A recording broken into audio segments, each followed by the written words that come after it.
Kenya Education Management Institute, Diploma in Education Management, Transforming Education Management, Module 2. The purpose of this video is to introduce and give an overview of the core approaches and practices underlying transformational education management. What does this module do for you? It will help you understand and appreciate how to lead and manage education institutions for results, develop understanding and apply relationship management skills, develop understanding and acquire skills for preparing a strategic plan, cultivate the skills required to develop top-performing teams, make use of performance management tools, reconceptualize your role as a change management agent, and be aware about quality management approaches. This module has 7 units, namely, leading and managing to achieve results, relationship management, strategic planning, building and sustaining top-performing teams, performance management, change management, and quality management. Unit 1. Leading and managing to achieve results. Welcome to the unit on leading and managing to achieve results. Let us first define what leadership is. Leadership is a process of enabling others to face challenges and achieve results in complex changing conditions. Your leadership style is determined by your concern for tasks and concern for people. These 2 dimensions of leadership interact to create 4 leadership styles, namely, participating leader or democratic leader. This leader has a high concern for people and low concern for tasks. Selling or effective leader. This leader has a high concern for tasks and high concern for people. Delegating or laissez-faire leader. This leader has a low concern for tasks and a low concern for people. Telling leader or autocratic leader. This leader has a high concern for tasks and a low concern for people. Lessons on leadership can also be applied from contemporary leadership styles such as transformational leadership and servant leadership. As a transformational leader, your focus will be on effective revolutionary change in your organizations through a commitment to the organization's vision. You can also apply servant leadership with stresses that the leader is a servant first and primarily takes care to ensure that other people's greatest needs are being met.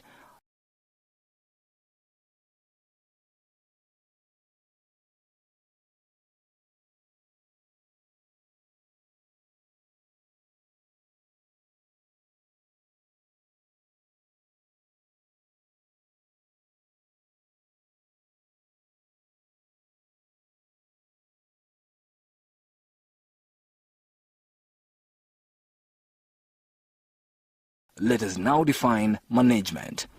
Management means organizing the internal parts of the organization to implement systems and coordinate resources to produce reliable performance. One of the best-known authors on management, Henry Fayol, 1841 to 1925, outlined 14 principles of management. These include division of work or labor, authority and responsibility, discipline, unity of command, unity of direction, subordination of individual interest, remuneration, the degree of centralization, scalar chain, order, equity, stability of tenure of personnel, initiative, esprit de corps. Building on the work of Fayol, social scientists Luther Gulick and Ulrich described 7 major functions of managers, which they described using the acronym POS, DCORB: planning, organizing, staffing, directing, coordinating, reporting, and budgeting. If you want to integrate leadership and management, you need to focus on how you can scan and plan. Scan your environment and identify your challenges and plan to address them. Focus and organize. Focus on a few priority challenges and organize your team and the work. Align and implement. Align and mobilize your stakeholders, staff, and resources and implement the plan. Inspire and monitor and evaluate. Inspire your group by enabling your staff to work on their commitment, creativity, and learning. and monitor and evaluate progress by setting baseline measurements and collecting and using data to track improvement. Unit 2. Relationship Management. Welcome to the unit on Relationship Management. If you want to be a great transformational leader, you must learn to manage relationships. The following skills are identified as critical for successful relationship management.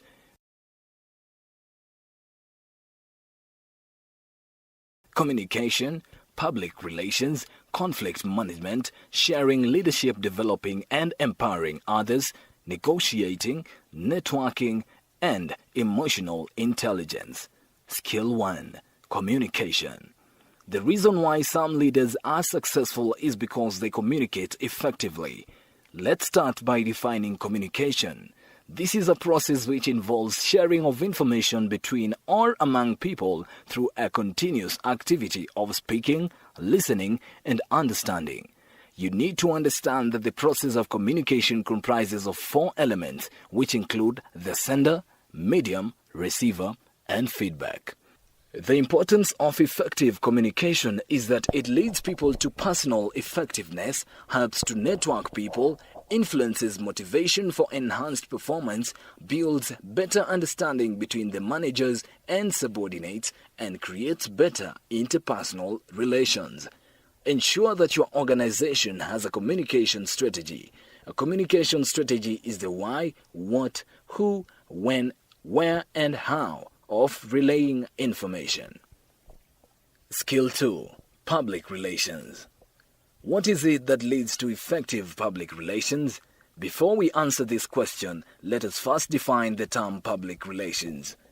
Public relations is a distinctive management function which helps establish and maintain mutual lines of communication, understanding, acceptance, and cooperation between an organization and its publics, who may include customers, employees, community members, news media, and government. Every institution requires public relations. Why? Public relations are important in promoting goodwill, promoting the product or service, and corporate image, corporate communications, lobbying, counteracting negative publicity, and promoting corporate identity or brand identity. Skill 3. Shared leadership, developing and empowering others. You need to practice to share leadership, mentor, and coach others in the workplace. What is shared leadership? This is the dynamic collaborative process whereby power is distributed to teams for the purpose of achieving beneficial outcomes for the organization. In other words, there are many leaders in the institution and not just one.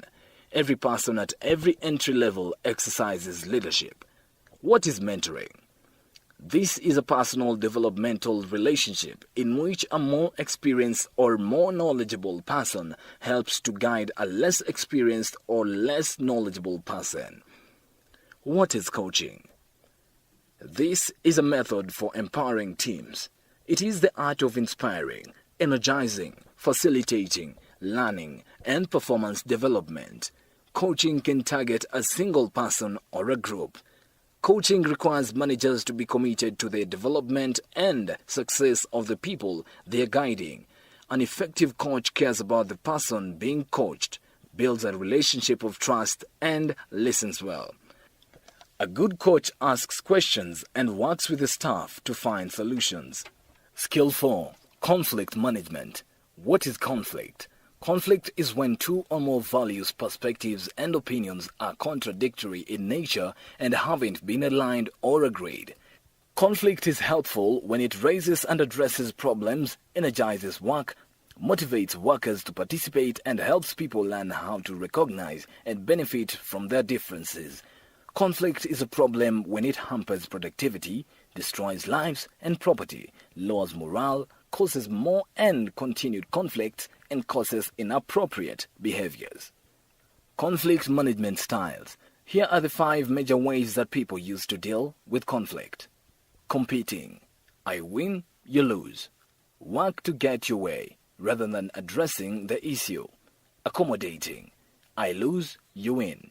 Giving to others, sometimes to the extent that you compromise yourself. Avoiding. I lose, you lose. Pretend it is not there or ignore it. Compromising. I win some, you win some. Mutual give and take. I win some, you win some. Mutual give and take. Collaborating. I win, you win. Focus on working together. Conflict resolution. The STOP method is a problem-solving process that could be used in conflict resolution. STOP is an acronym for situation, target, options, and plan.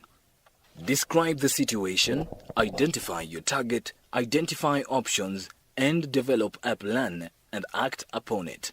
Skill 5. Negotiating. What is negotiation? Negotiation takes place when two or more people with different views come together to attempt to reach agreement on an issue. It is persuasive communication or bargaining. Negotiation is about getting the best possible deal in the best possible way. Skill 6. Networking. What is networking? This is the ability to find and nurture relationships with people and groups inside and outside the immediate workplace, including people higher up in the organizational hierarchy. Effective networking requires that you understand your organization program or division's management structure and that you know how to connect yourself and your team to those in power. Being connected enables you to get the information and resources that you need. In some places, it may be useful to network with the business community. Your relationships are often as important as the authority of your position when it comes to getting things done. Skill 7. Emotional intelligence. Why should I care about emotional intelligence at work? It may not seem necessary to think about our emotional intelligence when things are going well, but what about on a bad day? Sometimes it's when we do not want to think about our own improvement that we need it most. What is emotional intelligence? It is the ability to monitor one's own and other people's emotions, to discriminate between different emotions and label them appropriately, and to use emotional information to guide thinking and behavior. If you have emotional intelligence, it means that you have self-awareness that enables you to recognize feelings and help you manage your emotions.